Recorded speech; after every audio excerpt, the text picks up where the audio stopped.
Bueno, bienvenidos en nombre de la Comisión Guardia Bajo las Estrellas.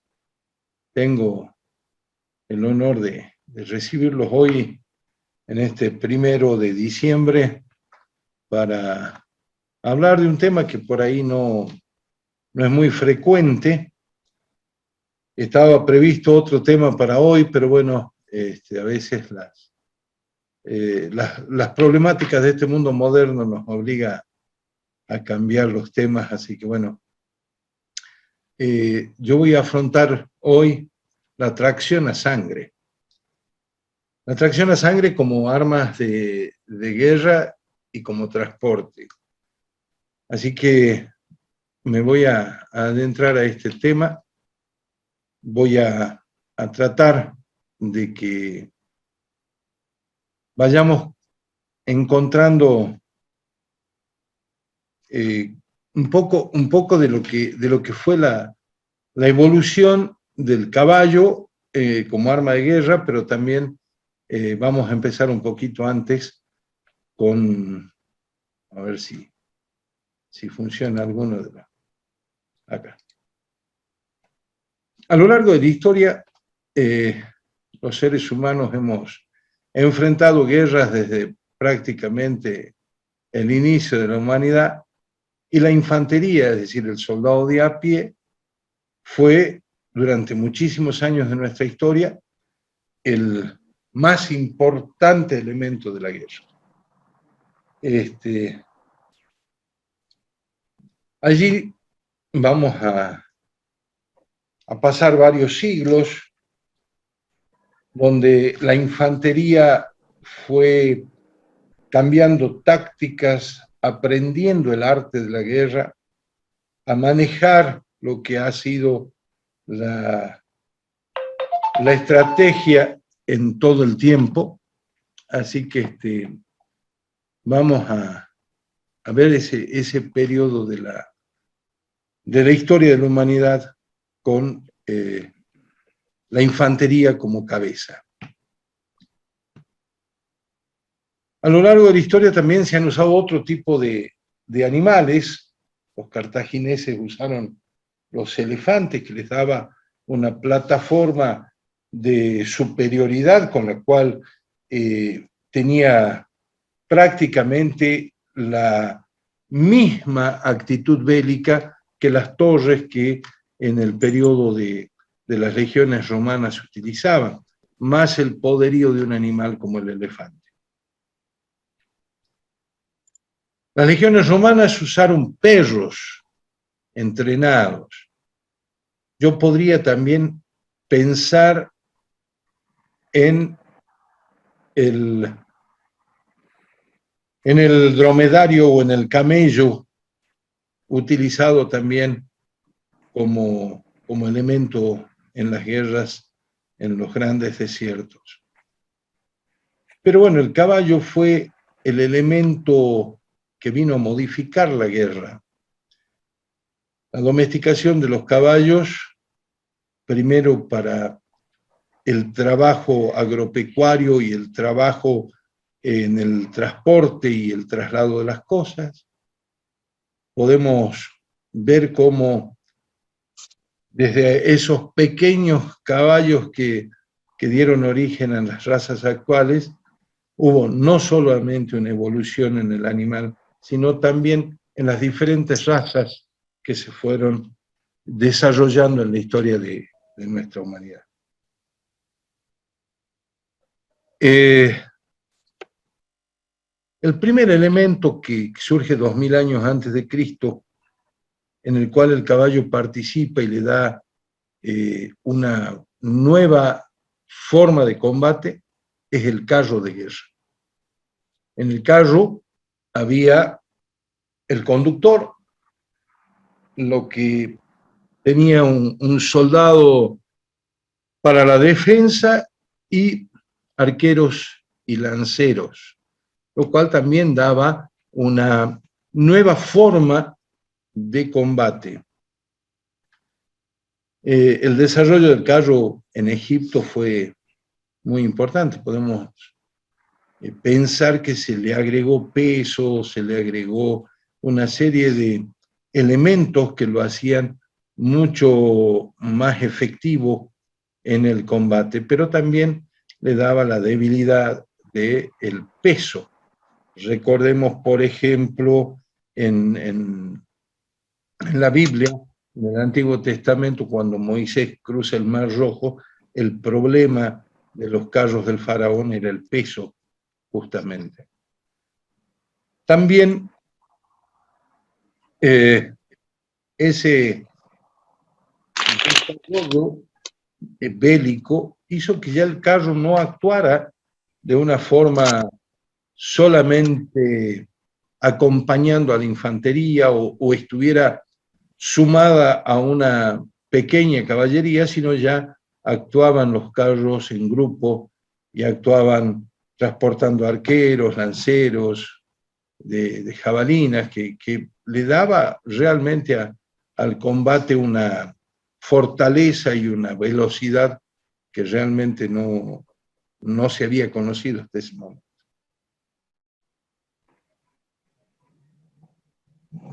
Si recordamos,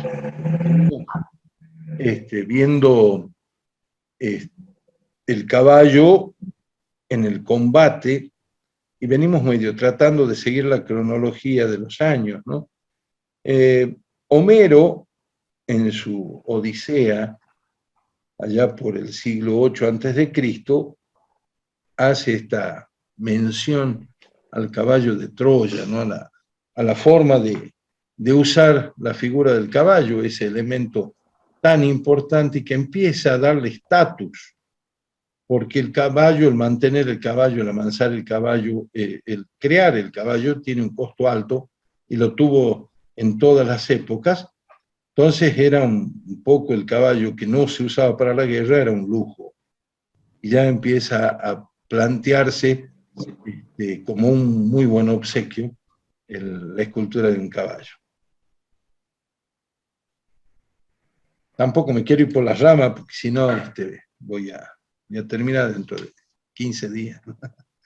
En las legiones romanas, dicen los que saben, que el verdadero aporte estratégico del uso del caballo no lo hicieron los grandes imperios, sino, por ejemplo, los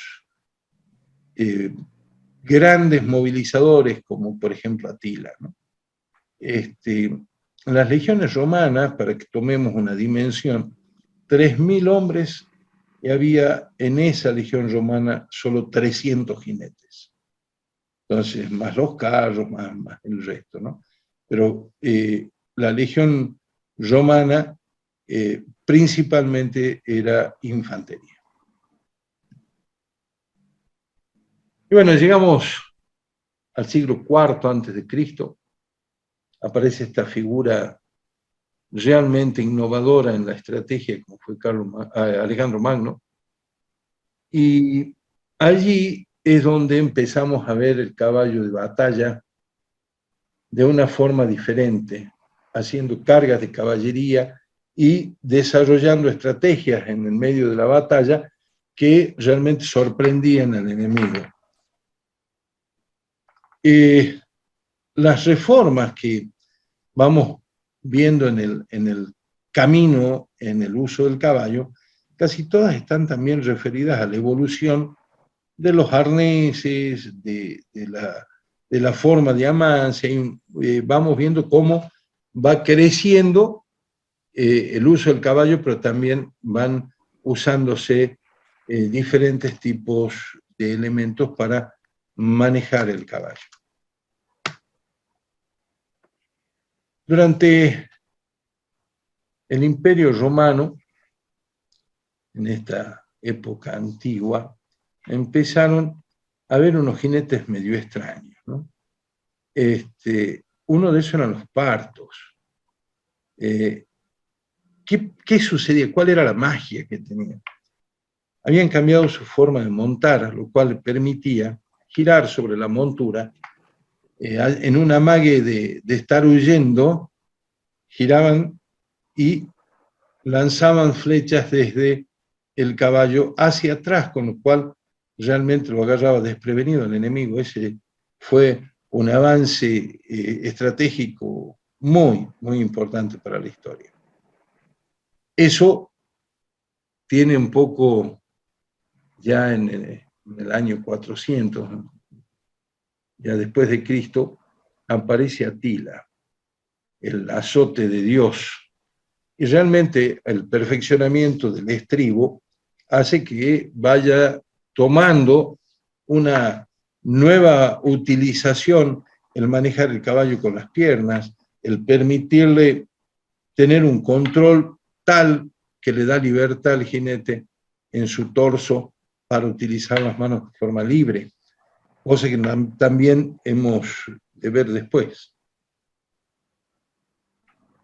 El perfeccionamiento del estribo, como les decía, fue lo que hizo que haya una evolución en la forma de montar, y esta forma de montar se vio reflejada en las tácticas de guerra. Acá vemos tres formas de estribos diferentes, dos prácticamente medievales, y la que usamos nosotros, la más común que usamos en el norte argentino, ¿no? Tres formas de estribo.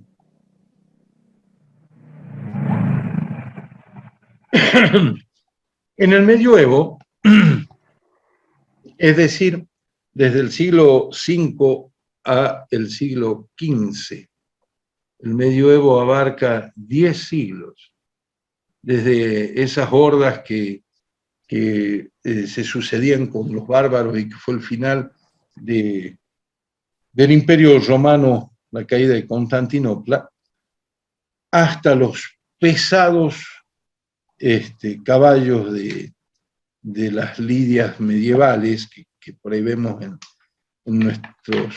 nuestras películas, nos han pasado por arriba muchos siglos, y en la Edad Media, sobre todo se caracterizó, ya entrada la Edad Media, las justas y torneos, es decir, la batalla de salón. Y hay una gran diferencia entre lo que es una justa y un torneo. En unas las armas estaban totalmente tal cual como se usan, digamos, y en las otras eran armas con tapones como para no producirla. A ver, la lanza medieval, en vez de terminar en punta, terminaba en un puño, como para voltear al jinete, pero no matarlo, como sería en una justa. Eso en los torneos y en las justas. Eso le daba a la población medieval y a la nobleza medieval la diversión de la época, digamos, vendría a juntar toda la diversión en ese momento. Y aquí nosotros vamos a ver dos o tres cosas. Bueno, mientras el noble lucha por mostrar su fortaleza, por mostrar su fortuna, por hacerlo por su familia, por su tradición, por el feudo, o por conquistar una dama, la Dulcinea del Toboso del Quijote, por ejemplo. En el medioevo, el caballo cambia un poco. El caballo de batalla del caballero era un caballo que no se usaba más que para el combate, entonces estaba siempre fresco, lo cual le permitía al caballero usar toda la potencia de ese animal. Empieza a enseñarse de otra forma el caballo. Acá aparece la enseñanza de la diestra del caballo. Nosotros generalmente usamos la siniestra, diría, usamos la izquierda. Acá el caballo se amansa por la derecha y sube por la derecha y se le da toda una vitalidad para que el caballo no se asuste en el momento de la justa o del enfrentamiento, y que el jinete pueda sacarle el mejor provecho a esa fortaleza enorme del caballo. Los griegos habían descubierto que el caballo tenía una utilidad o una dualidad muy importante, porque podría ser ligero por un lado y muy fuerte por el otro, y fueron los que empezaron a generar diferentes crianza de caballos, amancia de caballos y utilidad del caballo. Entonces, tenían los caballos de uso por su velocidad y aguante, y los caballos por su fortaleza para el caballo de tiro. En los tiempos de la independencia, y digo de las independencias porque se usó tanto en los Estados Unidos, en la independencia de los Estados Unidos, como también en las independencias de las repúblicas de Latinoamérica. Y acá nosotros lo usamos en todo el territorio de la América del Sur. Primero, era el elemento más común, era el elemento que no solamente lo íbamos a usar para la guerra, sino para el traslado. Pero volvemos a ese punto en donde el mantenimiento del caballo era caro. Entonces los caballos que no estaban en manos del ejército estaban generalmente en manos de gente más pudiente, y aquí en el norte argentino el caballo fue una verdadera herramienta para la vida del gaucho, y ya lo vamos a mirar. Este caballo de guerra, este animal que usamos hoy como un hobby, digamos, fue utilizado como arma de guerra en el ejército argentino, fue arma de guerra hasta 1930. En la Primera Guerra Mundial, estas son fotos de la Primera Guerra Mundial, 1914-1918, se usó tanto para el combate como para el traslado. Y realmente la difusión de las estrategias del desempeño del caballo en el combate fue creciendo y cada vez se hizo mucho más compleja y mucho más importante. ¿Qué hizo distinto al gaucho que luchó en nuestro pago? El conocimiento del lugar, la flora, la fauna, el clima. Cuando yo, bueno, hay una charla mía sobre el gaucho, pero la traigo a colación de nuevo, su autosuficiencia. El gaucho, al vivir lejos de la población, tiene que ser autosuficiente. Yo lo digo no en una forma peyorativa, sino en una forma real, donde tenía que aprender todas las diferentes formas de cubrir sus necesidades. La relación con el caballo y su forma de montar. Aquí vamos a pensar un poco cuando nos referimos a la relación con el caballo. El amance acá no se hace con rigor, no, es un pacto de confianza. Y en ese pacto de confianza uno va entregando confianza al animal y recibiendo la confianza del animal. Y de esa forma va consiguiendo que el animal haga cosas muy bonitas, como útiles, como fue, por ejemplo, para la época de la independencia, que el caballo se haga el muerto.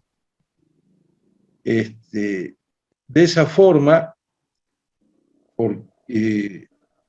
tomaba por sorpresa al ejército español. El ejército español venía a las tierras del Plata, entonces cada vez que encontraba muertos en algún lugar, se bajaba, dejaba las armas para tener las manos libres para bolsiquearlos. A sabiendas de eso, se le enseñó al caballo a hacerse el muerto, se guardaba sangre en agua ardiente para echarse sangre encima. Entonces, claro, lo ve todo ensangrentado, el caballo tirado en el piso, el jinete también ensangrentado, no hay duda de que está muerto. Entonces, dejar las armas, arrimarse al muerto para bolsiquearlo y que el muerto lo mate y salga montado desde el piso, era una estrategia realmente importante para aquel tiempo de nuestra independencia. Cuando uno ve que García Camba, en sus memorias, si bien podemos llegar a discutir bastante sobre las memorias de García Camba dice: los gauchos eran hombres de campo, bien montados y armados todos de machete o sable, fusil o rifle. El fusil era la tercerola, que es un cortito.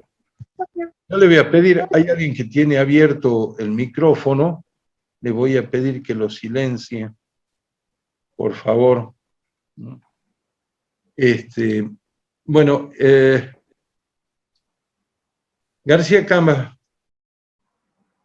también va a hablar de la confianza, la soltura, la sangre fría, pero hay algo que a mí, en lo personal, me llamó mucho la atención cuando vi las memorias de García Camba, es esto, dice: eran individualmente valientes, tan diestros a caballo, que igualan, si no exceden, a cuanto se dicen de los célebres mamelucos y de los famosos cosacos.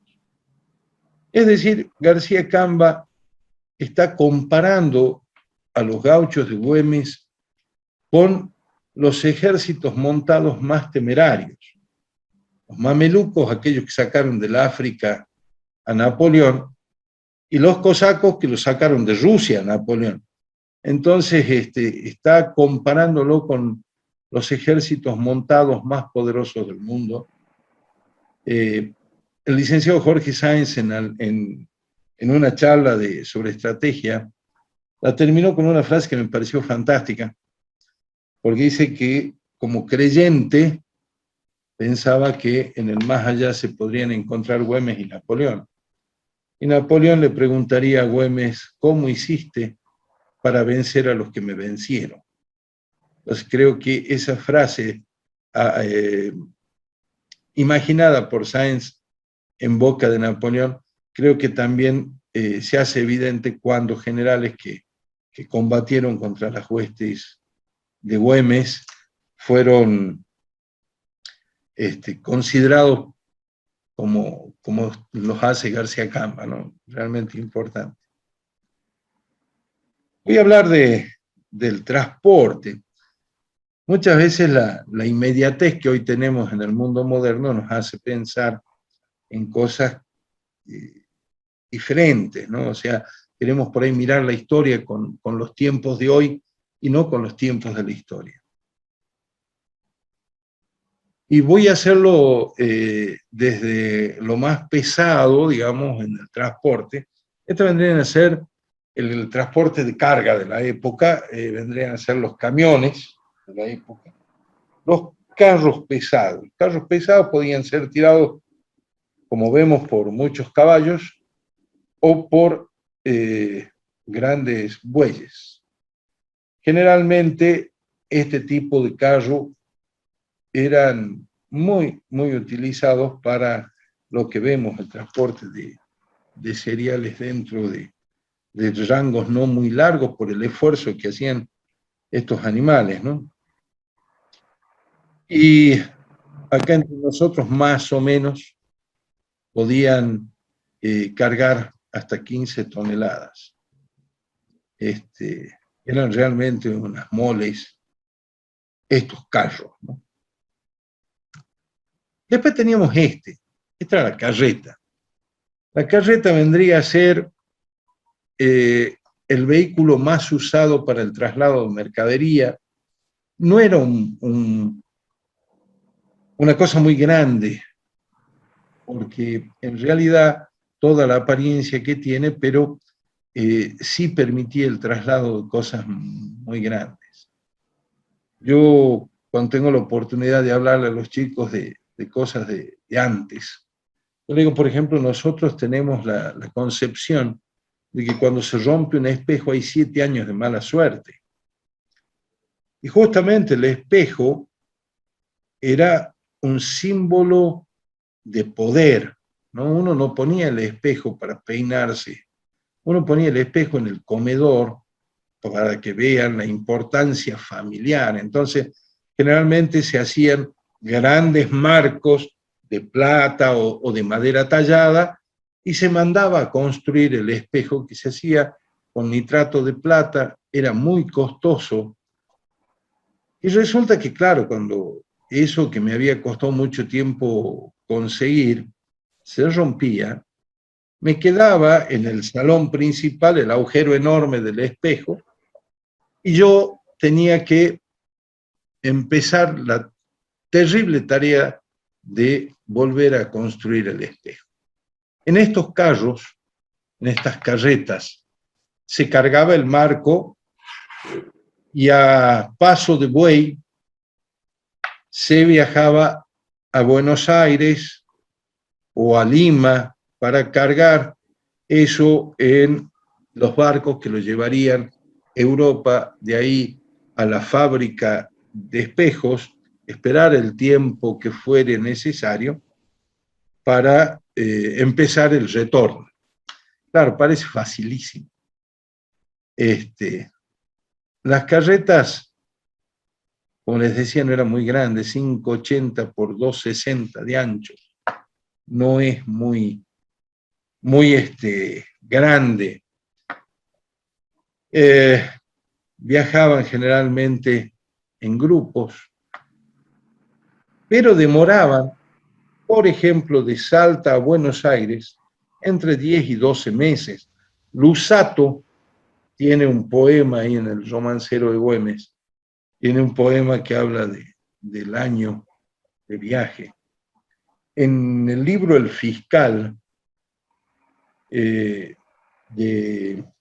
Tedín, Pío Tedín demora en un carruaje veloz, con sus respectivas paradas, demora 66 días en llegar de Salta a Paraná, en donde después después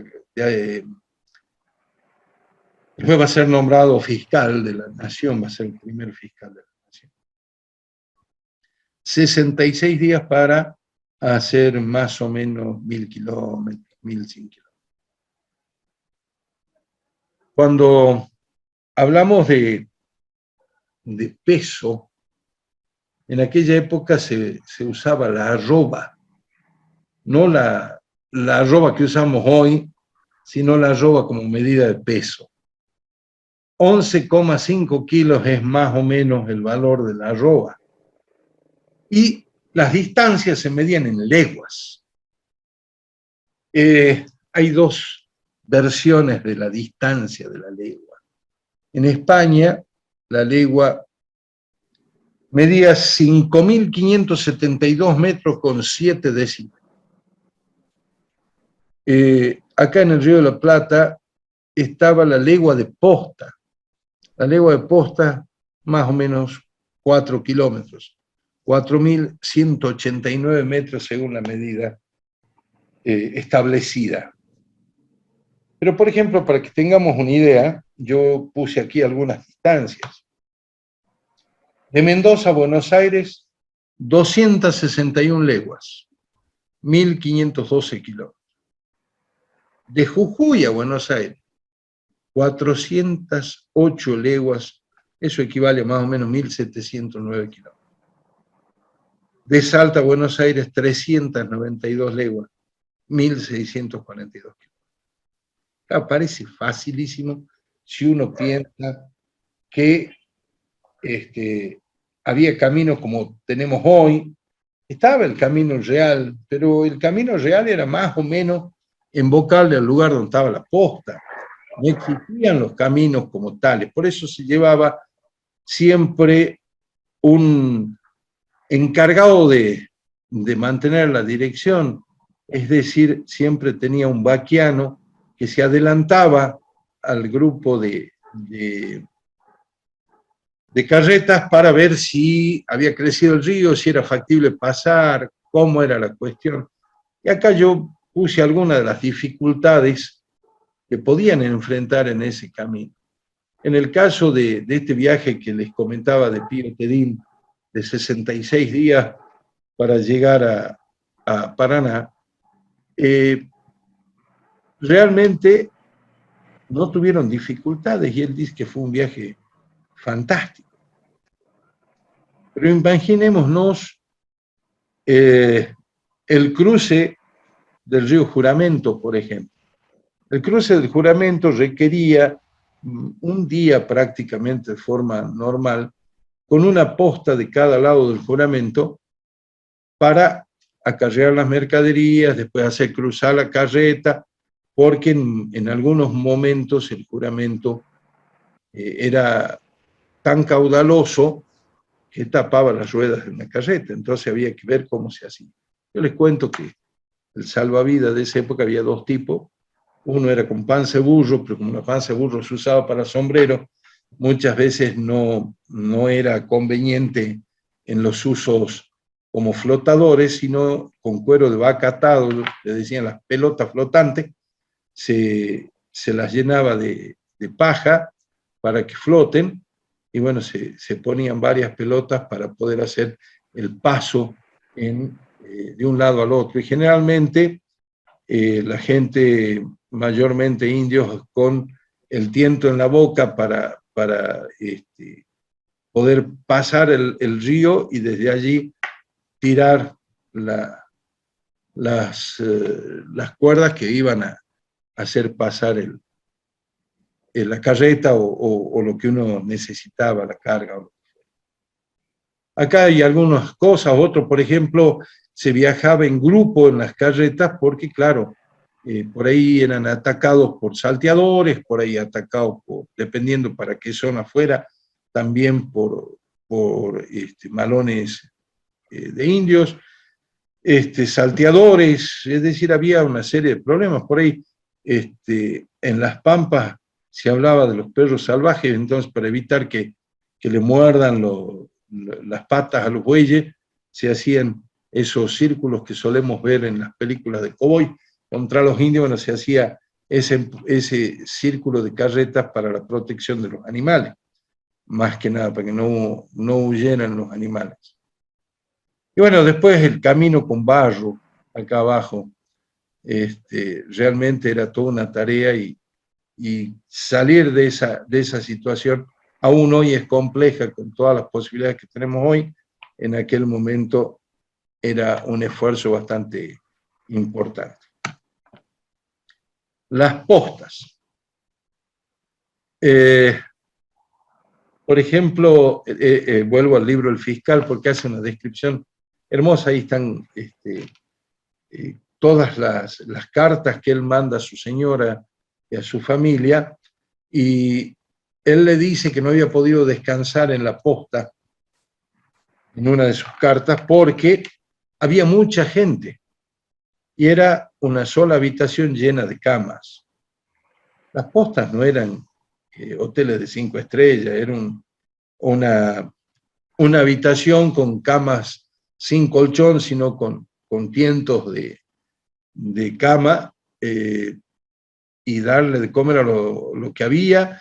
Es decir, no era la posibilidad de que uno puede llegar a pensar de tener una gran atención, ¿no? Si bien la gente estaba acostumbrada a una vida diferente a la que tenemos hoy, en las postas pasaban algunas incomodidades porque por ahí eran muchos los que coincidían en una posta para el poco lugar que tenían para dormir o descansar.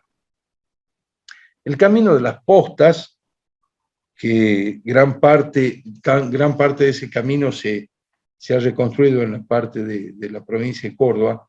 Acá en Salta se ha perdido mucho la idea del camino de las postas. Hemos discutido alguna vez con algunos amigos, porque Ricardo Rojas hace coincidir el camino de las postas con la ruta 34 actual.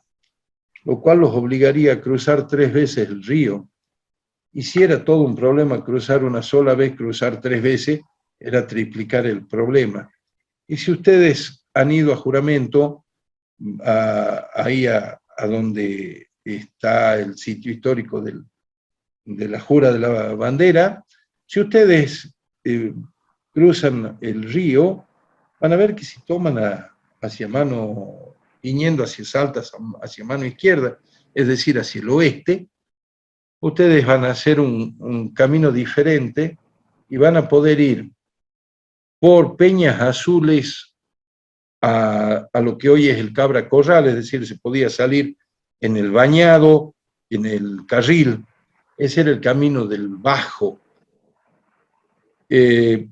Si nosotros tomamos por lo que era el camino real, vamos a hacer la Troja, el Chamical, la Cruz, la Quesera, la Pedrera y la ciudad de Salta. La posta del Algarrobal, que por ahí la mandan bastante más hacia el este, está entre la Troja y el Chamical. Ahí está la finca del Algarrobal y ahí estaba la posta del Algarrobal. Muchas de las postas se perdieron porque era la posta de fulano de tal, o sea, era el nombre del dueño de la posta el que perduraba en los documentos. Este trabajo de Prilidiano Pueyrredón, Un alto en el campo, nos muestra otra posta, digamos. Las postas no eran grandes lugares para recibir gente. Hoy uno va a Yatasto, y Yatasto es un casco de estancia y no una posta, precisamente. Pero bueno, lo importante es que nosotros la conservemos porque realmente es un patrimonio muy interesante. Les presento los coches ligeros. Estos coches generalmente tirados por caballos más poderosos, eran mucho más livianos que lo que es un carro o una carreta, y estos carruajes a veces nos permitían un viaje mucho más rápido. Ahora, mucho más rápido, ¿cuán rápido sería? Y bueno, esto demoraba más o menos 4 meses para llegar de Salta a Buenos Aires, ¿no? Acá nosotros vemos cómo eran estos carruajes. En la parte cerrada iba el pasajero que tenía que ser pudiente porque no era barato viajar en esto, y ahí donde está el niño subido, en el pescante, iba el conductor.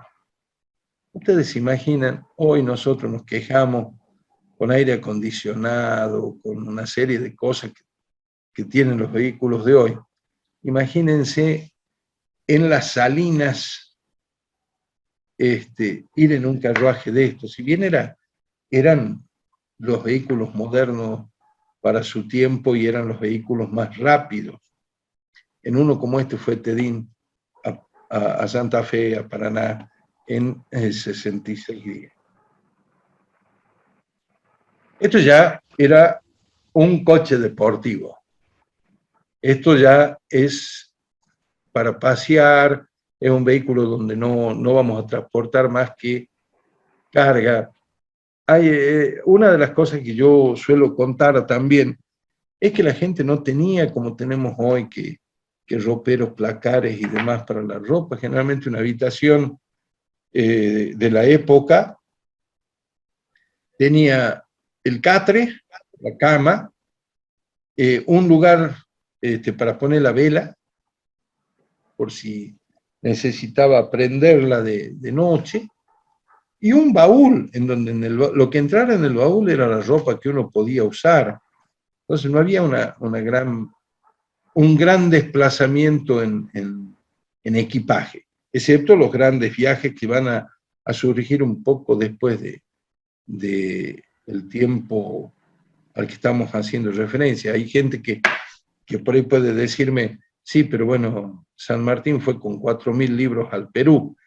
Sí, pero era un general en jefe de un ejército importante y priorizaban lo que era su biblioteca a su ropa.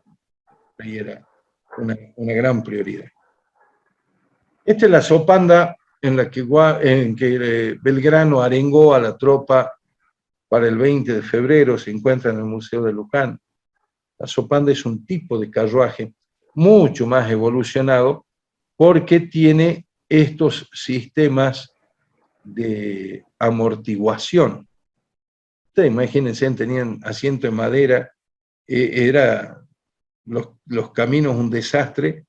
O sea, viajar acá era como viajar en una coctelera, pero para la comodidad de la gente, para evitar la tierra del camino, eran vidriados, tenían algunas ventanas que se abrían como para poder respirar ante el calor. Por eso las paradas en las postas eran realmente importantes para refrescarse, para muchas cosas que, más allá de la alimentación y de proveer todo lo necesario para seguir el viaje.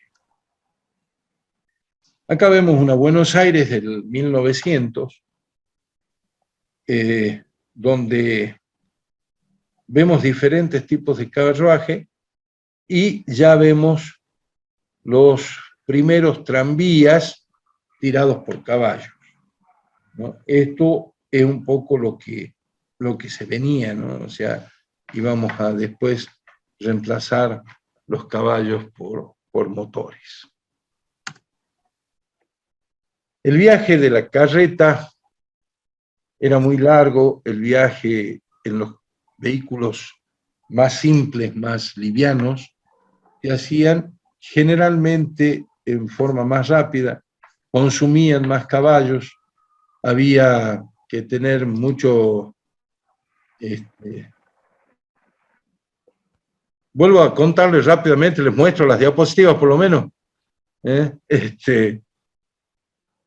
Acá vemos la infantería que hablé al principio. Tampoco. Venimos mal.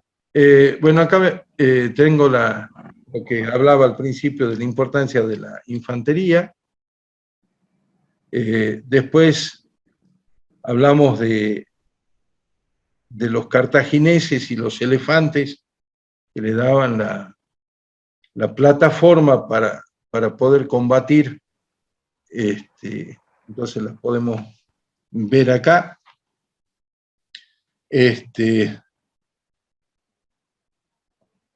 Después les conté del uso del perro en las legiones romanas, y cuando llegamos al caballo, yo había hablado de que por ahí podría haber hablado del camello, ¿no? Y ahora me acuerdo, y sepan perdonar, que me acuerdo tarde, hay una anécdota de Juan Carlos Dávalos, que cuando llegaban a la posta, la gente salía enseguida del boliche a sujetar los caballos porque venían los camellos. Y eso queda medio raro, pero en el libro Estancia el Rey, Patrón Costas cuenta de que se había traído camellos para el cruce del río Juramento, para que no se mojara los cueros que traían a curtir al bordo. Entonces, fue también utilizado el camello en nuestro territorio. Por supuesto, lo que estoy hablando es principios del siglo XX.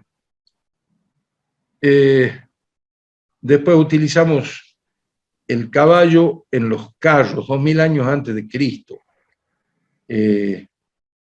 Acá le permitía tener un conductor, un lanzador, tanto de jabalina, flecha, a través del arco, o sea, arqueros o lanzadores de jabalina. En el caso de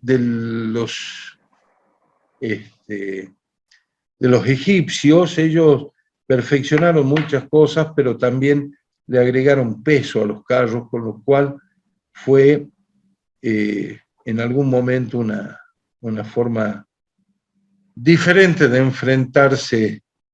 Y bueno, ahí mencioné cuando Moisés cruzó el Mar Rojo, los carros egipcios eran muy pesados para cruzar.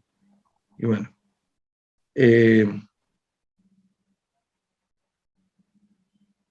después hablamos de que el carro fue ganando preponderancia, y hubo momentos en donde toda la batalla se definía con los carros de combate, ¿no?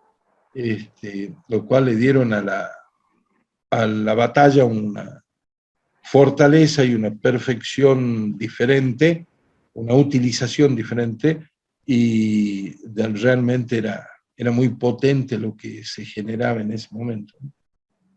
Después hablamos ya, esto que estamos hablando de 1200 años antes de Cristo, nos venimos al siglo VIII, el famoso caballo de Troya, esa visión que nos plantea Homero en la Odisea, en el siglo VIII antes de Cristo. Los griegos, como les dije, vieron la diferente posibilidad que les daba el caballo. Entonces empezaron a crear caballos ligeros y caballos pesados, dándole así diferentes utilidades, ¿no? Con lo cual nos abre a la humanidad una forma diferente de utilizar el caballo. Los romanos no usaban una gran cantidad de jinetes. Yo les conté 3.000 hombres en una legión y solo 300 jinetes. La fortaleza del Imperio Romano estuvo generalmente en la infantería. Los primeros usos importantes así del caballo fue Alejandro Magno. Alejandro Magno es el que empieza a utilizar la carga de caballería, empieza a darle al caballo una utilidad diferente. Con lo cual, este desarrollo se debía también a algunos perfeccionamientos en lo que eran aperos. Así que fue muy interesante, y es muy interesante, lo cual les recomiendo ver, por ejemplo, las cargas de caballería de Alejandro Magno, porque le dio a la historia una visión diferente. Después hablé de cómo se perfecciona el estribo, y al perfeccionarse el estribo le da la posibilidad al jinete de poder girar, y de allí surge el tiro parto. Eso viene mucho es mucho la utilización que hace de eso Atila, y acá vamos a ver cómo se derrumba el imperio romano en Constantinopla en el poder de los bárbaros. Dicen que los grandes imperios nunca han hecho un aporte muy grande a los cambios de estrategia, como en el caso de los bárbaros, que los bárbaros han hecho grandes aportes en lo que es el avance, el manejo y los arneses referidos a las caballerías. Después le mostré, bueno, hablé porque no veían nada, pobres, le mostré diferentes tipos de estribo. ¿Qué permite la evolución del estribo? Permite el hecho de que estemos seguros en el caballo, y nos permitirá no depender de otros para ayudarnos a subir como en el medioevo, pero sí nos va a permitir manejarnos acorde al tipo de silla que usemos, ¿no? Acá tenemos dos tipos de estribos medievales, y acá abajo el estribo que usamos nosotros. En la Edad Media, que son 10 siglos, desde el siglo V, ahí con la caída de Constantinopla, hasta el siglo XV, hay una gran evolución. En un principio, hablo de la evolución con respecto a la tracción a sangre, ¿no? Con respecto al caballo. Desde los hunos ahí con Atila hasta las grandes contiendas del medioevo, ¿no? En estas justas y torneos que les decía la diferencia, estas batallas de salón, en los torneos, los elementos utilizados para el combate están todos ciegos, es decir, no tienen la posibilidad de matar al adversario. Por ejemplo, las grandes lanzas, esas que solemos ver en las películas, las grandes lanzas tienen una pelota en la punta que impediría el hecho de atravesarlo con la lanza, si no lo golpea y lo baja del caballo. Por supuesto que para subirlos a los caballos había que usar piolas y demás, porque el caballo. Y en el medioevo, y sobre todo en estas justas, es cuando yo les contaba que empieza a amansarse de forma diferente, utilizando el lado diestro del caballo y no el siniestro, no el izquierdo.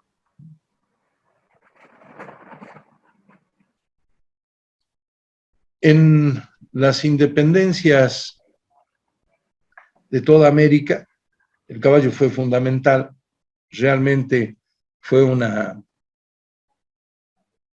elemento de valor indispensable.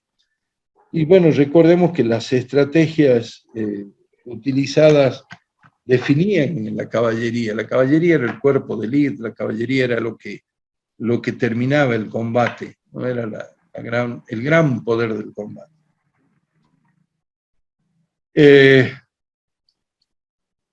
Vuelvo acá, sin tracción a sangre, San Martín no hubiera cruzado los Andes, no solo con el caballo de combate, sino con la gran cantidad de mulas que se usaban para el traslado de todos los pertrechos de guerra, de todo el tren de combate.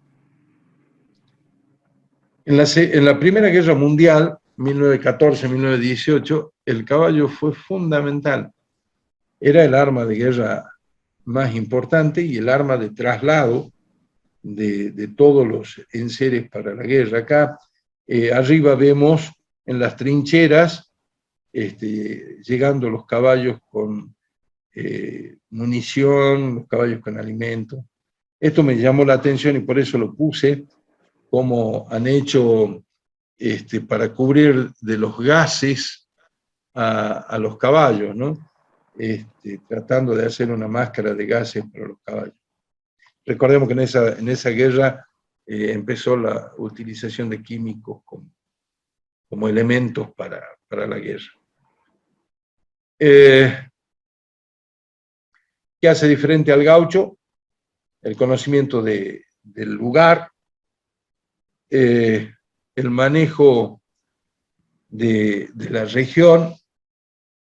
Cuando hablo de autosuficiencia, de que el hombre necesita proveerse de todo lo necesario para su subsistencia, y por eso hablo de autosuficiencia. Su relación con el caballo, hablé de que acá el amance se hace por confianza y no por rigor. El caballo tiene muy buena memoria, entonces es difícil rigorearlo y que después se olvide. Y bueno, la forma de montar, que es más parecida a la de Atila que a otras.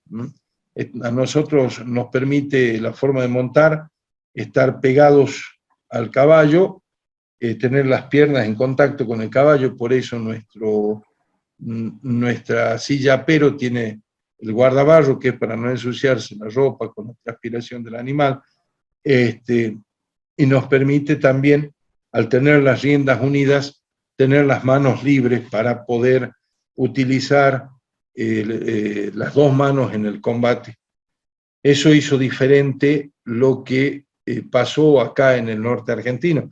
Yo lo que suelo decirle muchas veces a los chicos jóvenes que empiezan a montar, digo, no crean que nosotros descubrimos el caballo. En esa época todo el mundo montaba.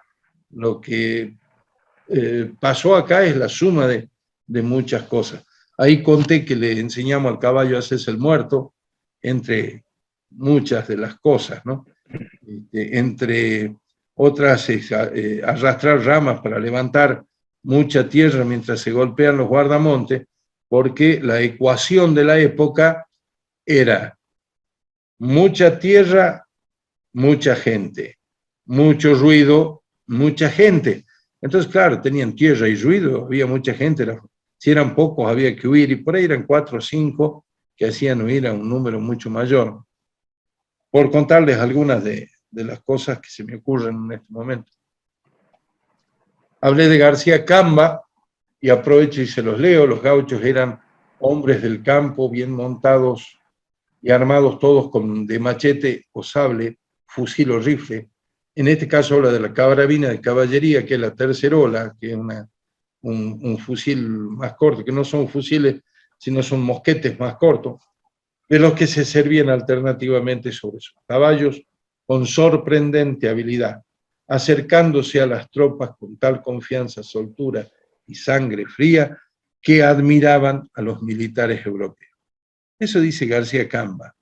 ¿Quién es García Camba? García Camba fue uno de los generales que luchó contra las tropas de Güemes en 1817 y 1820. Así que conoció de cerca el rigor de las tropas de Güemes. Eran individualmente valientes, dice, tan diestros a caballo que igualan, si no exceden, a cuantos se dicen de los célebres mamelucos y de los famosos cosacos. Recordemos que los mamelucos es el ejército que sacó del África a Napoleón, y los cosacos los sacaron de Rusia, ¿no? Así que fue realmente una visión del gaucho comparándolo con los grandes y temibles ejércitos del mundo de entonces, ¿no? Con respecto al transporte terrestre, ya había empezado a hablar del carro pesado. El carro pesado, que vendría a ser el camioncito de la época, era tirado o por caballos o por bueyes, era de una estructura muy, muy importante y muy fuerte, y dicen que podían arrastrar, inclusive hay algunos carros de este tipo en la provincia de Buenos Aires que hacen demostraciones, hasta con 15 toneladas de carga. Y después teníamos la carreta. La carreta tirada por bueyes. ¿Por qué por bueyes y no por caballos? Los caballos, primero, vuelvo a lo que había dicho antes, que los caballos son caros de mantener. La resistencia del buey es mucho mayor. Y aparte, si se moría, el cuero, la carne, todo se usaba para poder alimentar a todo el grupo de carretas que generalmente se usaba en el viaje, no viajaban en grupo. La carreta no era muy grande, generalmente con maderas duras, naranjo, lapacho, caña, para hacer la estructura, para poder después poner los juncos y el cuero para el techo. Tenía muy poco hierro. Las medidas 5,80 de largo por 2,20 de ancho y un alto de 3 metros. Una capacidad de carga de 2.500 kilos, 6 personas cómodamente. Ahora, de cómodo no tenía nada, ¿no? Porque eso no tenía amortiguación, no tenía absolutamente nada. Andaban a razón de 6 leguas por día, cuando no había problema, ¿no? Cuando no había ninguna dificultad en el camino. Y entre Salta y Buenos Aires promediaban entre los 10 y los 12 meses. ahí fue cuando les recomendaba ver el libro de Luzzatto, en donde está El viaje, creo que se llama el poema, que describe todo el año de viaje. Estas carretas viajaban en grupo por muchas razones, algunas las vamos a mirar en la próxima diapositiva. La medida de peso, y uno lo encuentra en los documentos frecuentemente, arroba, tantas arrobas de tabaco, 11,5 kilos es la arroba. Y con respecto a la legua, en España se utilizaba una medida de 5.572 metros con 7 decímetros, me preocupan los 7 decímetros, y acá se utilizó la legua de la posta, ¿no? La legua de posta, que eso eran 4.189 metros. Distancia entre Buenos Aires y Mendoza, por ejemplo, 261 leguas, 1.512 kilómetros. Entre Jujuy y Buenos Aires, 408 leguas. Entre Salta y Buenos Aires, 392 leguas. Yo le puse los kilómetros al lado para ver si era aproximadamente cierto, y es bastante cierto. Claro, ¿qué dificultades podemos tener en un viaje donde no hay camino? Porque no es como hoy, en donde nosotros tomamos la ruta tanto hasta la ruta tanto. En aquel momento llevábamos este grupo de carretas por el campo libre, ¿no? Con un vaquiano de guía que nos ayudaba a no perder el rumbo y llegar a las postas en las cuales nos habíamos planteado llegar. Estas carretas eran realmente ranchos transportables, no era una casa en la cual la gente vivía todo el año y estaba todo el tiempo. Podían tener ataques de los malones indios, dependiendo en qué zona, también de salteadores, había muchos salteadores, muchísimos. Entonces, bueno, hacían esos círculos de carretas para evitar que fueran afectados los animales que llevaban. Porque no solamente teníamos los bueyes en la carreta, sino también se arriaba los animales que se iban a faenar para comer, inclusive dentro de los elementos de la carreta, que no quise ir mucho por ahí, había, dentro de esas características, había un recipiente en el cual se calentaba el agua para el mate, pero también había una jaula para las gallinas, en donde se llevaba gallina por los huevos y por la carne, ¿no? Entonces, realmente era todo un rancho a cuesta. Ustedes se imaginan una lluvia y después tratar de pasar con estos carros con ruedas de 3 metros, eran realmente un problemón. Acá hay una diligencia atorada en el barro, un coche muchísimo más liviano. Las postas, hice referencia a Pío Tedín, las postas no eran lugares muy cómodos, o sea, no eran hoteles 5 estrellas, eran un lugar en donde había una cama y un lugar para refrescarse, y no mucho más que eso. Le proveían comida. En muchos de estos carruajes que se viajaba, el almohadoncito lo llevaba uno, porque los asientos eran de madera. Muchos de estos carruajes, sobre todo los que eran públicos, o sea, uno pagaba un viaje, un boleto, ¿no? Eran de madera y generalmente se los guardaba en el mismo lugar que se guardaba el alimento para los caballos o para los animales. Entonces se llenaban de pulgas. Entonces, para evitar que las pulgas viajen en el vehículo con la gente, eran solamente de madera y uno tenía que llevar el colchoncito si es que quería viajar un poco más cómodo. Acá vemos otra posta, esto es de Pueyrredón, un alto en el camino. Las postas, como ven, no son lugares muy llenos de posibilidades para atender a la gente. Lo que es la posta de Yatasto, también lo dije, era el casco de la estancia, no es una posta nada más. Acá vemos carruajes más, a ver, acá vemos carruajes más livianos. Estos carruajes demoraban casi 5 o 6 meses para llegar a Buenos Aires. Eran mucho más livianos, tirados por caballos, y era un vehículo ligero. Otro vehículo ligero era este. Ustedes imagínense viajar en esto ya es un coche lujoso, porque tiene elásticos para la suspensión. Esto realmente era un coche muy lujoso. Y estos carruajes le ponían a Buenos Aires entre 5 y 6 meses. Era realmente una tortura el viaje. Imagínense Santiago del Estero, 40 grados a la sombra, viajando adentro de eso. O sea, realmente había que tener ganas de viajar o estar muy acostumbrado a esa época. Esto prácticamente es un coche deportivo.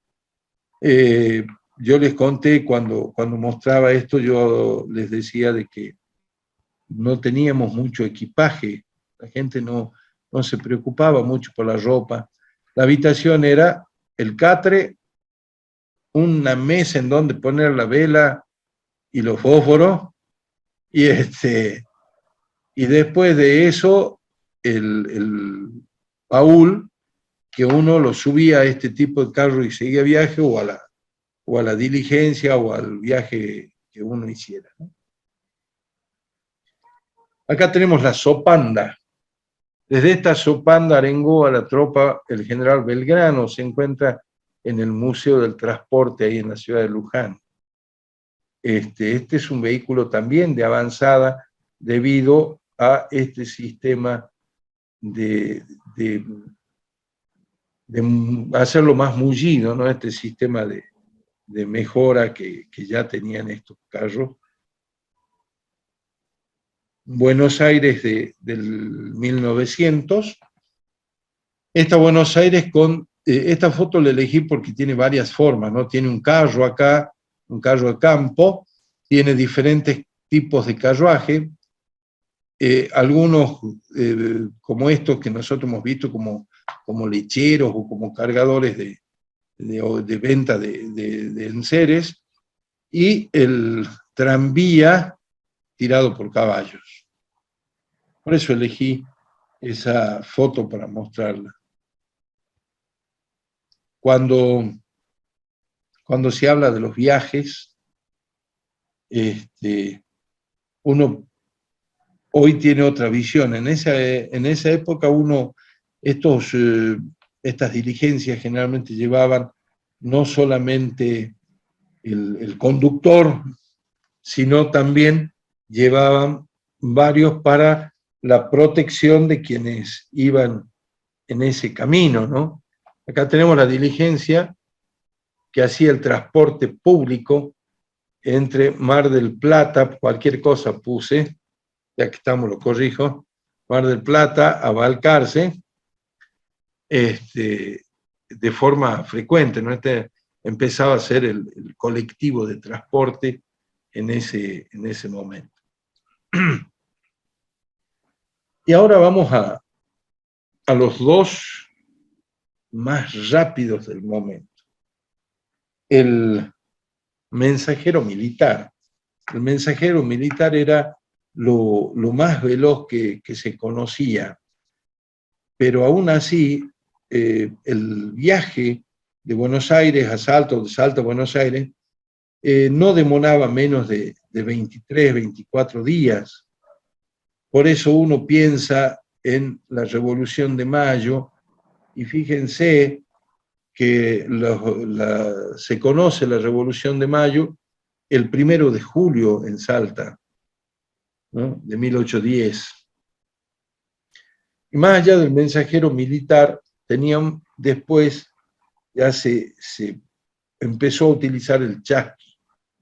Si bien en la etapa prehispana el chasqui existió como comunicación desde el Cusco a todo el imperio inca, ¿no? Lo hacían a pie por el camino del Inca. Pero bueno, acá tengo esta ilustración de Chiape, en donde nos muestra un chasqui en la Patagonia. Hemos pasado de casi un año de poder tener comunicación con casi 30 días, digamos, era velocísimo. Hoy con la inmediatez que nosotros tenemos, que a los 5 minutos una noticia deja de ser noticia, pensar en esos tiempos es realmente una cosa bastante rara. Después les conté de los espejos, me imagino, no tengo visto una diapositiva de los espejos como símbolo de poder, pero otra cosa que era simpática, lo que se hacía antes de salir de Europa era comprar el diario, y con eso uno se ganaba el hecho de ser invitado a todas las tertulias, y el diario era por ahí de un año atrás, porque el buque tenía un derrotero que como un año después llegaba al Virreinato del Río de la Plata. Entonces, bueno, la gente lo invitaba al viajero para ver el diario. Era la noticia, ¿no? Y hoy nosotros estamos acostumbrados a otro mundo. Y quiero mostrarles algunas curiosidades, porque cuando me puse este tema no pensé en muchas cosas. La primera curiosidad que quiero mostrarles es esta, que no sé si la conocían o no, el palo carril. El palo carril es una creación de una compañía en el Chaco. Ya empezaba a verse el tema del ferrocarril, y ellos hicieron un palo carril que unía Resistencia con el paraje El Salado, 500 kilómetros para llevar las mercaderías, y les dio bastante buen resultado. Habían hecho vías de madera sobre las cuales iba un tren tirado por bueyes. Un tren de carga, ¿no? O sea, un carro tirado por bueyes. Eso me pareció una curiosidad sumamente interesante. Esta me pareció también interesante, una zorra del ferrocarril, acá en Mojotoro, Salta, tirada por caballo, la zorra. No tiene el mecanismo de poderse automover, ¿no? Después nosotros teníamos en la avenida Chile, acá en Salta, este puente, el puente de hierro, en donde este letrero decía prohibido pasar al galope, porque era muy, muy delicado el puente. Este puente se cayó el 19 de febrero del 74, salió en el diario. En este momento puse la foto del diario El Tribuno, del 20 de febrero de 1974. Y todos los mirones viendo cómo se había caído el puente y fierro, ese puente que unía la avenida Chile con la zona sur. Después, otra de las cosas que parecen extrañas, se montaba en toro o en buey. En realidad en buey, porque el buey es mucho más tranquilo y más manso. En la campaña del desierto se usó mucho, y acá lo vemos al gaucho tucumano también montando en buey. Y de nuestra Salta uno puede recordar los taxis de hasta no hace mucho tiempo, así medio siglo, los cocheritos. Acá lo vemos frente al convento San Bernardo, los cocheritos que tenían la parada ahí en el mercado San Miguel y que nos permitían muchas veces llevar las verduras y las mercaderías a la casa, ¿no? El famoso cocherito salteño, cochero salteño. Y acá dos fotos de la Salta de antes, fines del siglo XIX, la Catedral Vieja, iglesia de los jesuitas, hoy hay ahí una confitería, y aquí un campo de carretas, allá se ve la catedral, acá el convento de San Francisco. Me parecieron también un lindo aporte a esta charla, porque acá se juntaban las carretas que iban a empezar a armar ese viaje hacia el sur.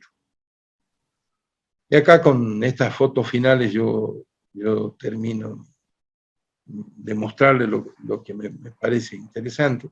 Esta foto de arriba a la izquierda es de 1905.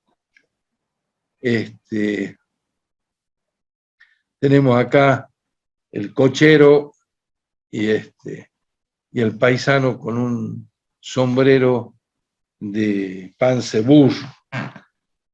Las vendedoras y vendedores de la época montados, vendiendo en lo que hoy es calle Caseros, en la calle del Cabildo.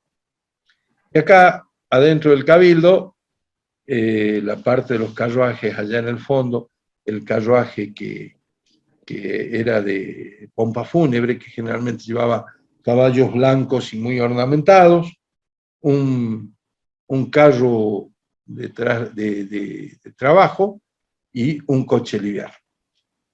Bueno, hasta acá este intento de hablar de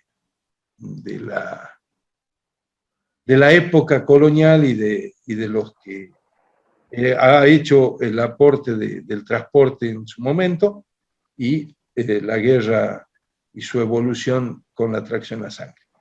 No sé si me quieren preguntar algo, con gusto. Bueno, muy buena la presentación, Jorge, aunque bueno, sí, fue un poco, al comienzo no teníamos las imágenes, pero ya me imaginaba Perdone, todo lo que me ibas contando. Acá me funcionaba todo fenómeno, no me andaba. Sí, veía. Mil perdones y gracias, Rodrigo, por avisarme. Uno no tiene bueno, como, la misma visión de usted. Sí. claro.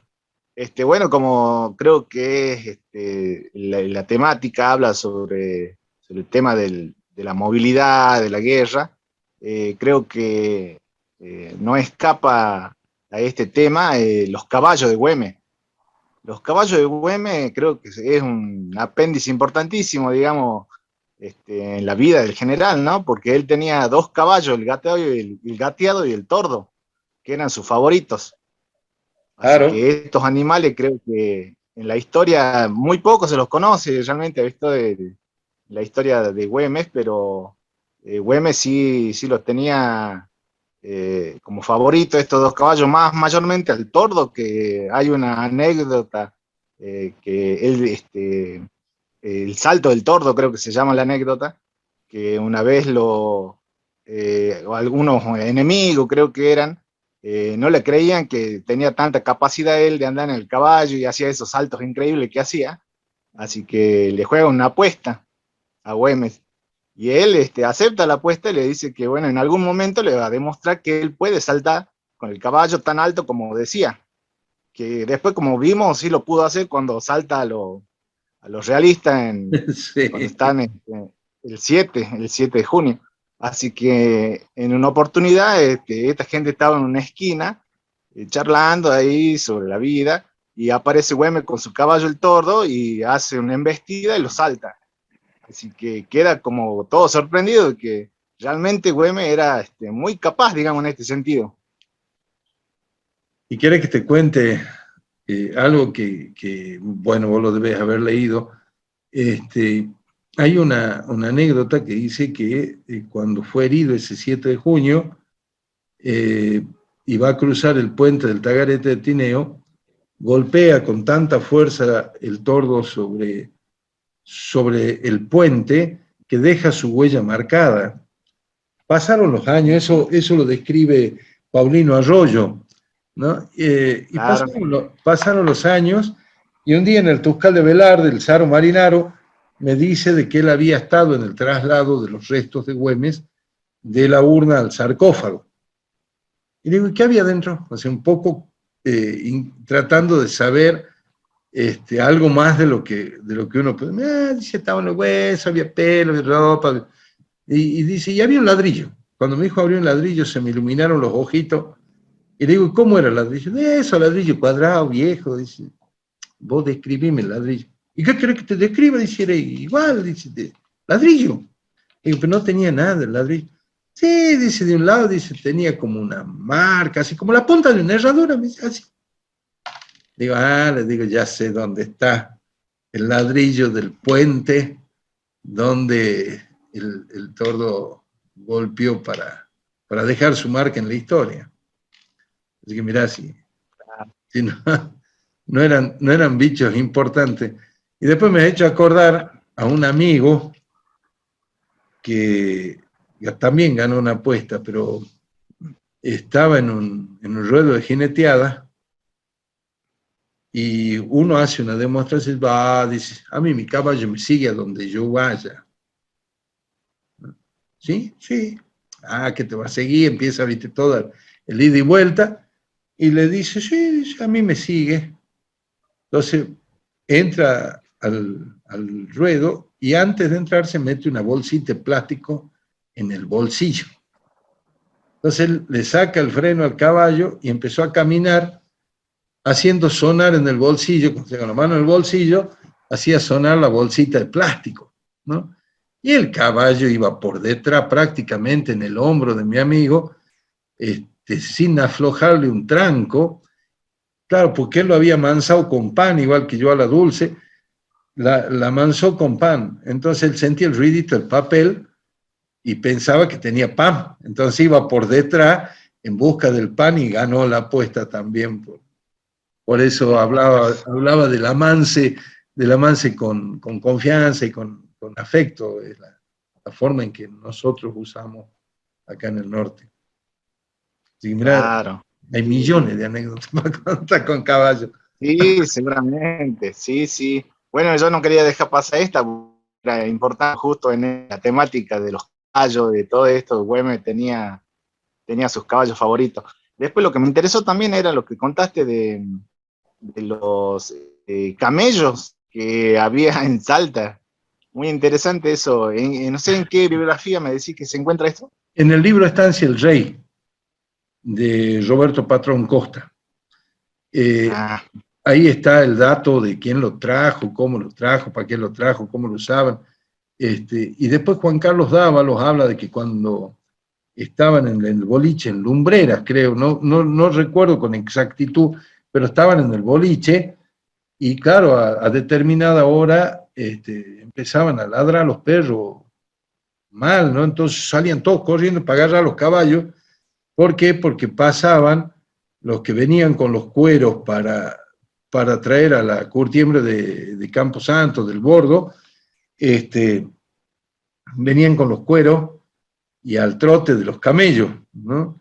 Y claro, los camellos con la alzada de los cueros quedaban unos bichos raros, y bueno, Juan Carlos Dávalos le da esa impronta humorística que tenía como para que dice que salía todo corriendo para sujetarlos ante el paso de estos animales extraños. ¿No? Sí. Yo también sé, extraño, también sé que en algún momento en San Antonio de los Cobres llevaron camellos. De eso no tengo testimonio escrito, tengo un testimonio oral.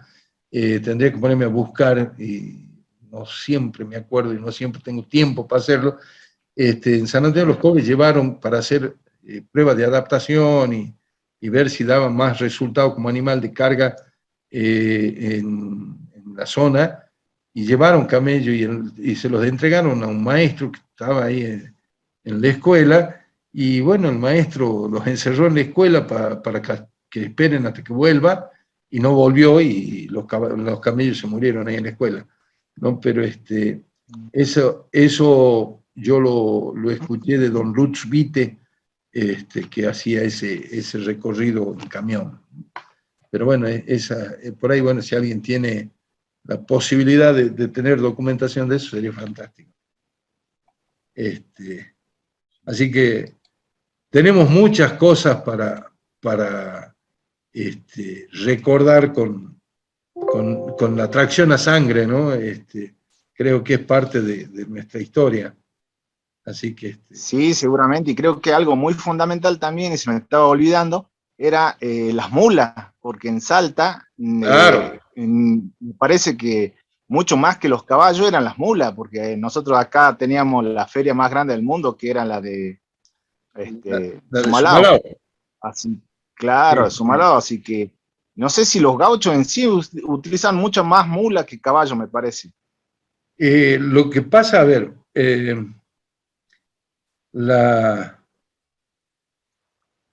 la feria de Sumalao, que la describe con Colón Corvo ahí alrededor del 1790, dice que se comercializaban 70.000 mulas.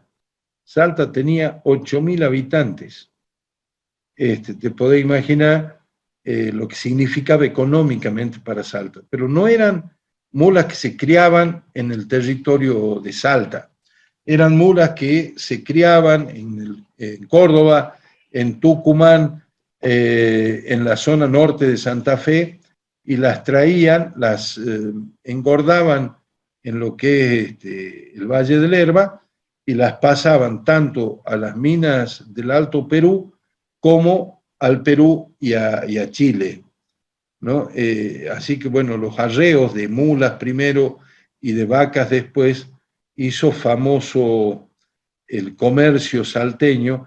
Acá Salta creció con los arrieros y con el arreo. Por curiosidad simplemente comento que las vacas que se llevaban por el río Toro hasta Chile, se las herraba, ¿no? Se les ponía una herradura en forma de M, como para cubrir la pezuña de la vaca, y eso se llama callo, ¿no? Se herraba una por una, se las ponía patita para arriba, una por una herrada, para que no se manquen en el camino, no se vayan a lastimar al ir por la playa del río hacia Chile. Después, con el advenimiento del tren, se juntaban ahí vendría a ser barrio El Huasco, camino a Cámara, ahí juntaban el ganado que se cargaba en tren y se llevaba hasta Antofagasta entre los años 40 y 70. Así que nosotros teníamos una gran capacidad económica gracias a los arreos. Ahí yo les puse en el chat la próxima.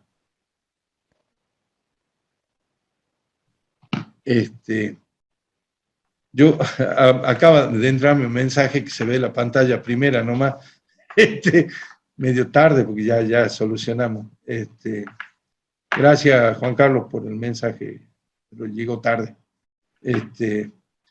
Yo lo que creo que Salta, la riqueza de Salta, inclusive dice Quesada, que la riqueza de Salta estuvo en los arreos, y Salta creció a imagen de Lima y no de Buenos Aires, ¿no? Entonces acá había casas de alto mucho antes que en Buenos Aires, o sea, tenemos más relación con Lima que con Buenos Aires en sí. ¿Alguna otra inquietud? ¿Alguna pregunta? ¿Algún aporte? Bueno, yo no se peleen para aportar nada, ¿no? Este es un tema a mí por lo menos me apasiona, y todo tiene que ver con la tracción a sangre, ¿no? Entonces, se hace sumamente interesante, tanto desde el punto de vista militar como desde el punto de vista del transporte y de la utilización. Es realmente fantástico. Hay gente acá que se hace la sorda, pero también tiene vinculación al caballo. Qué bueno. Aparte de los caballos, quería preguntarte si había algún otro animal, porque me imagino, no sé, qué sé yo, en la puna, los caballos muy muchos, no creo que había, digamos, me imagino que otros animales, qué Mira, sé yo, la llama. claro, la llama es la de mayor capacidad de carga, pero la capacidad de carga de la llama es de 3 arrobas. Ah, vayan ahora y ven cuánto era la arroba. 11,5, se cargan alrededor de 40 kilos. Entonces no es factible el montar la llama como para que tenga un chico, sí, pero yo no.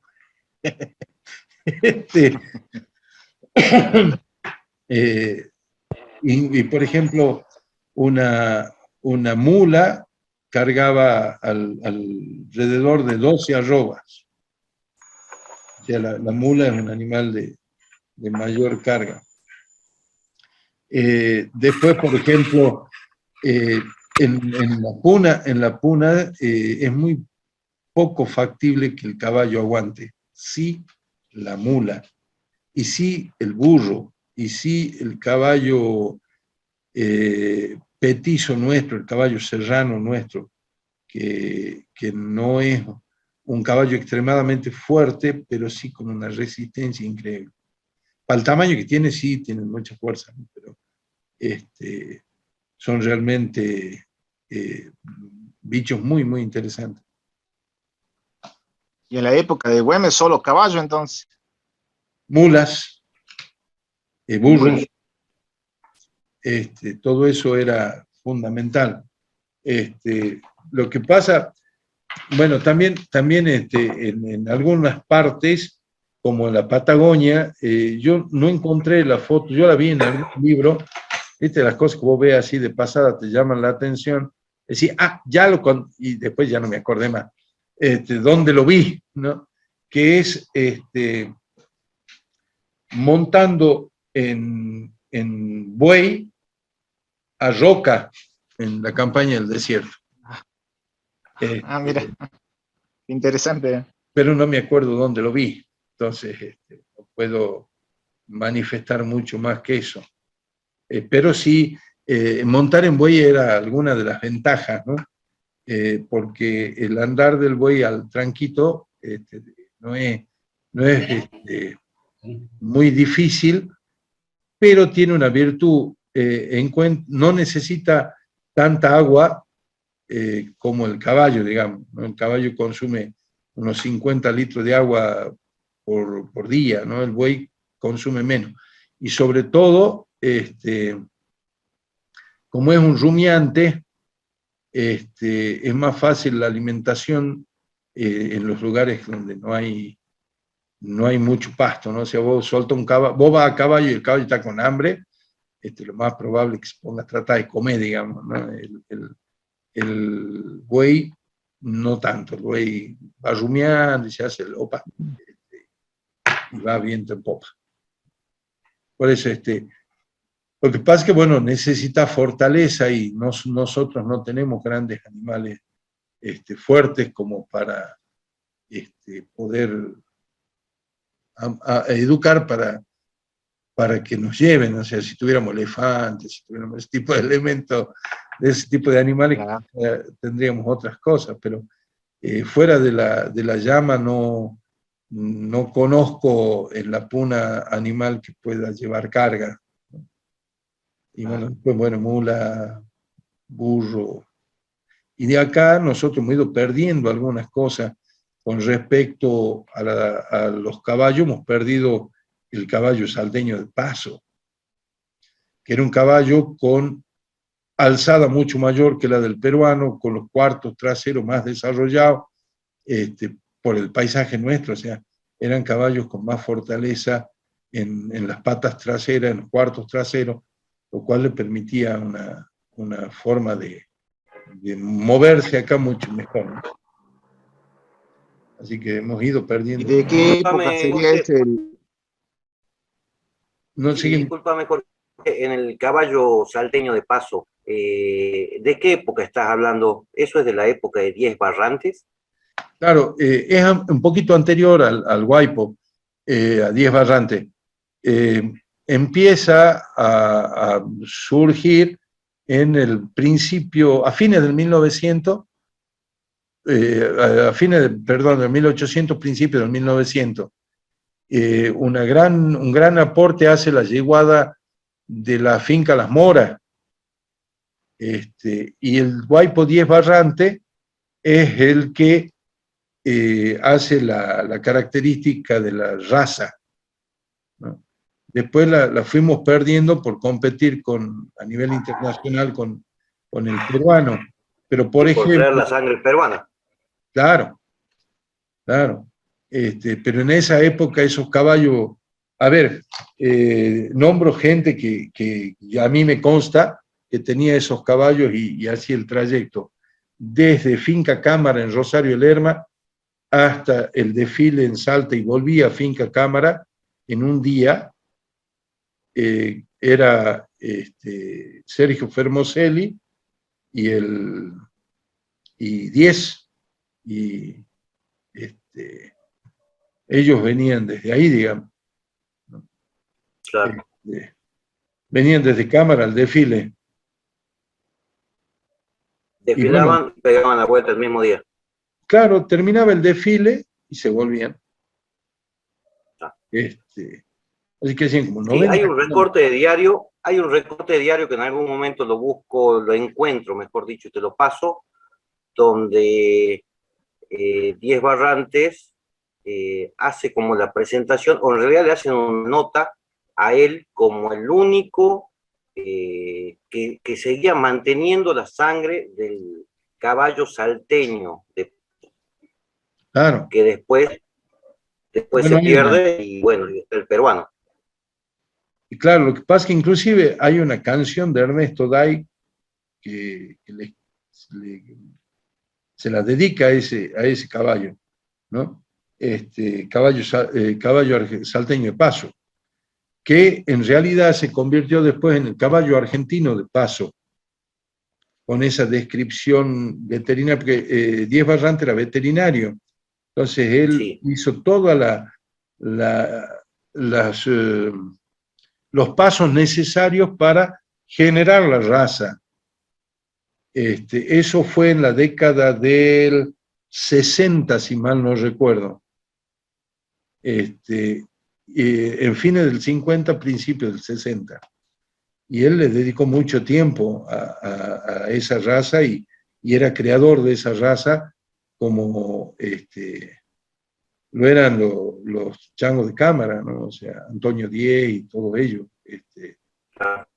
Pero bueno, también había muchos creadores de caballo. Lobaglio era uno de los creadores de caballo salteño Paso. Después, bueno, se fue volcando al peruano, que hay una gran diferencia. El peruano es muy chiquito en relación al caballo salteño de Paso. Es con los cuartos traseros más débiles. ¿Y por qué los cuartos traseros más débiles? Porque es para otro paisaje. Nosotros acá necesitamos, para subir los cerros nuestros, necesitamos que el caballo tenga fortaleza en los cuartos traseros. Entonces, era fundamental para la adaptación al suelo nuestro, ¿no? Creo que ahí es donde nos equivocamos en no preservar la raza, ¿no? Que bueno, los argentinos somos bastante frecuentes para eso. Otra raza que se perdió, no de caballo en este caso, pero me viene a la memoria, es el perro antártico argentino. El perro antártico argentino fue un perro de lujo. Hay un libro en el internet que se llama Poncho, que es a ver, ¿qué es la raza de perro polar argentino? Se hicieron varios entrecruzamientos en la campaña para aprovechar la utilización de los perros en la campaña antártica. Se logró una raza muy particular, fuerte, una raza que permitía aguantar los 70 grados bajo cero del invierno, y tenía la posibilidad de ser bastante doméstico, ¿no? El perro Poncho, a este que le dedicaron el libro, era un perro guía, que era un delincuente el perro, porque era un perro que parecía que no le prestaba atención a nada, y le salvó la vida a mucha gente. Por ejemplo, en la campaña al Polo que hace el general Leal, iban dos grupos de perros que se iban a separar en el paralelo 80. Y bueno, se separan, uno de esos iba con un perro principiante, y otro lo llevaba Poncho como perro guía de los trineos. El perro principiante se cae en un abismo y quedan colgados. Y claro, quedan todos colgados, y Poncho comía hielo echado en una saliente, lo más chocho, ¿no?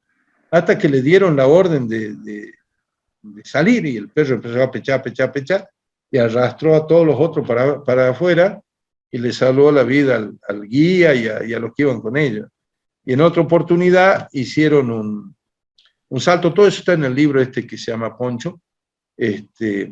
Hicieron un salto desde un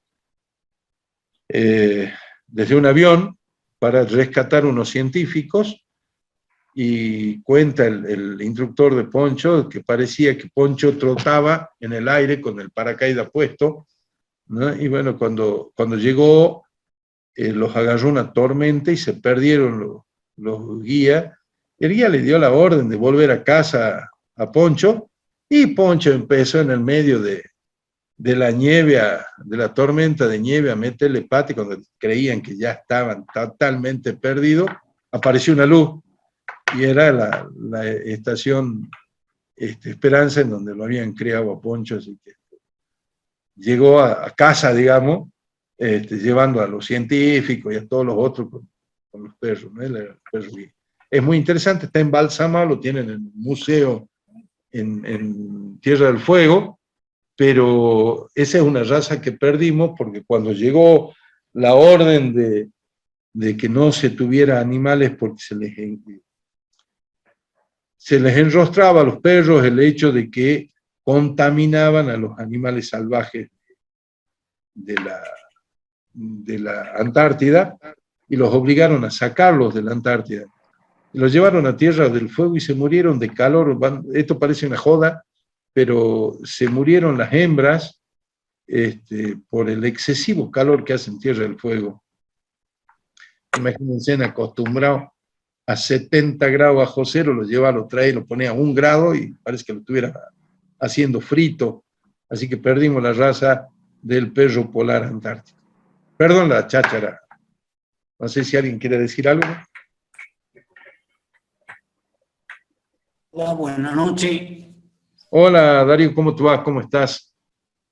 Muy bien, les pido mil disculpas a todos ustedes por recién reincorporarme.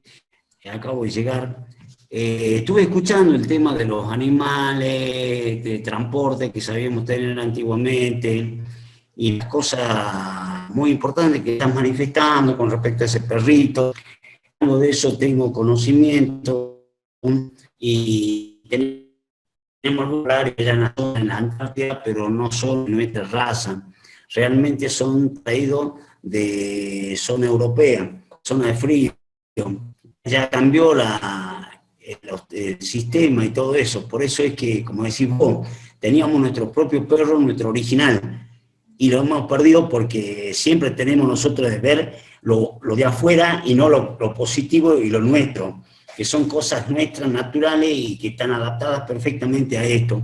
Con respecto al vacuno, que vos hablabas hace un rato de nuestras vacas, yo estuve en la zona del litoral trabajando, operando, y una prueba que es por el tema de la aguada, que resisten un montón, y son los búfalos, a esos animales que tienen los brasileros. Y han traído una cantidad de ellos para hacer pruebas y hacer inseminaciones, han cruzado con nuestras vacas criollas. Aparte, ellos tienen no se infestan tanto de la garrapata y de toda la malaña, y aguantan mucho más tiempo la aguada, porque conservan mucha agua en su lomo, en su joroba, diríamos, como el camello, lo dijiste vos, porque el camello acumula el agua en la joroba. Y bueno, y estos bichos lo probaron y qué sé yo, y así también no podían meter esa cruza de ese animal con el criollo al mercado de abasto. Entonces ahí surgió el problema de que no le servían a los ganaderos, por supuesto, pero para nosotros tendrían como anillo al dedo.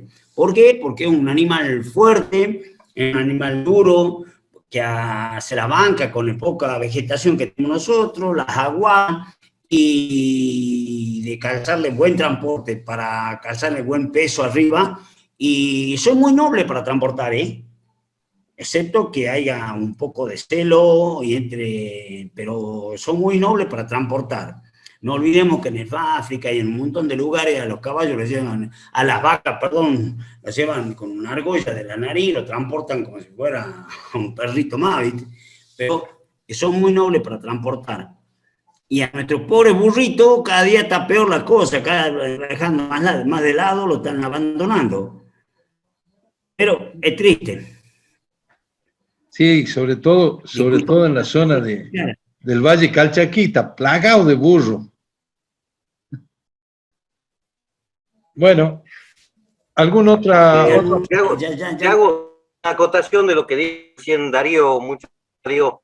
El búfalo, hoy por hoy, están empezando a criarlo para carne. ¿Por qué? Porque les da un porcentaje más grande en carne, como decía Darío, resiste más digamos, los cambios climáticos, no necesita tanto cuidado, así que ahora se está incorporando el búfalo en la carne argentina. Yo no sabía, hablando con un veterinario, me dijo que hay 2 o 3 productores de ganaderos que están empezando con el búfalo, cosa que uno no tiene ni idea. Claro. Es verdad, perdón. Sí, dale, Darío. Es verdad. En principio, cuando se incorporó, era con el fin de que puedan subsistir por las pocas aguadas que había en la zona del litoral, en la zona de corriente, en algunas partes del río, hasta que llegaran las lluvias. Pero era cruzarlo con el vacuno nuestro, con el criollo, para mejorar la raza, porque el vacuno nuestro de la zona esa del litoral no podía entrar al mercado de abasto. ¿Por qué? Porque eran garrapatientos y tenían un montón de falencias de animales que se les contraían. Entonces, con el búfalo no era así. Pero está habiendo un problema. Ya cuando se entra en el mercado de abasto, que son los terratenientes que tienen el manejo de la carne, se entera que están cruzados con búfalo, lo van dejando de lado y no pagan lo que tienen que pagar. Y entonces cuando tienen que sacar una picana, un cuarto, para vender al extranjero, empiezan a regatearle, ¿viste? Pero que es bueno el animal. Y que se la banca, se la banca. Qué bueno sería que, no sé si no soy para Joaquín B. González, no sé si por ahí no he visto algunos animales de eso, me parece haber visto en algunos campos. Sí, están trabajando con el Brangus también, que es medio un pariente del búfalo, que también tiene la joroba Sí. y un gran aguante. Está trabajando mucho con el Brangus. Ahí escuché una voz ahí que quería aportar algo. ¿O no? Bueno, terminamos hablando de asado. Terminamos hablando de asado.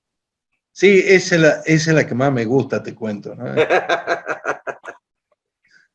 Bueno, yo les pido disculpas por el hecho de que no se veían las diapositivas, 1000 perdones.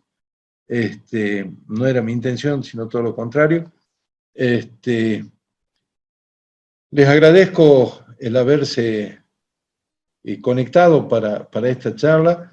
La vamos a subir, Dios mediante, en estos días, para que esté en el YouTube. Y no sé si alguien quiere acotar algo más, daríamos por finalizada esta charla. No tenemos ningún... Yo simplemente, Sí.